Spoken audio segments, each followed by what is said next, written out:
bak, önüme kalemi kağıdı kat. Yine ol ve derime bak, bu kabus olsun hele bir kalk. Ben de düşman hep nakat olur, istemem tatava. Adım olmuş tek atan, ben anlamıyorken şakadan. Burada herkes psikopat, acı yok hep lan sakatat. Muhtaçken siz bir tokada, kafada kalırız taka. İçerim ben bir kasa, çoraplarımı yıkasan. Kenji daima dik basar, yavşaklar yolu tıkasa da. Gelmiyorlar ipe sapa, ortak olmaz hiç hesaba. Sağlam gelip oturanlar kaldılar lan hep masada. Göt görünce hiç kasamam, tek verse bu tek kasaba. Manisalar bakmaz bana, gördüklerim hep asalak. Tek bir kafiyeden yürürüm ince belli bardak gibi. Piyasanızı pis derler, bırak kimin yapıyormuş harikiri. Yol sorunda tarif edeyim, kaşınıyorsa götleriniz önce beni tahrik edin.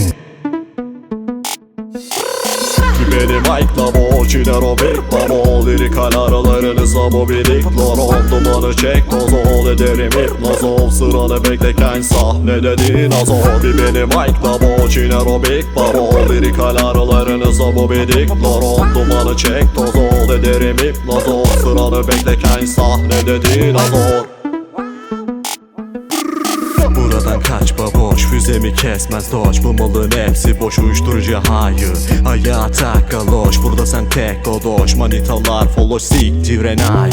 Herkes sakin sanki slow, bu bir taklit lan kaklitlo. Olmamışken sen Parkinson, yükselir bizde tansiyon. Ankara'da pavyon olsan biz Kıbrıs'ta kasino. O çektik lan kafası yok, dişlerin kasım kasıyor. Tercih KK daktilo, du KK makino. Beceremezsen nakil ol, bu ringlerde hiç raki yok. Ben rapçi sen zaki boy, tupak ol da bataklık yol. Tam şu an etrik yapıyorum, tüm kebaşeler bakıyor. Şampiyon sakin ol, Kenji bir daktilo. Yazarım çizerim, bundan bana derler fakir o. Diline hakim ol, yapar o patino. Cebinde hiç nakit yok, no way bro fucking dope.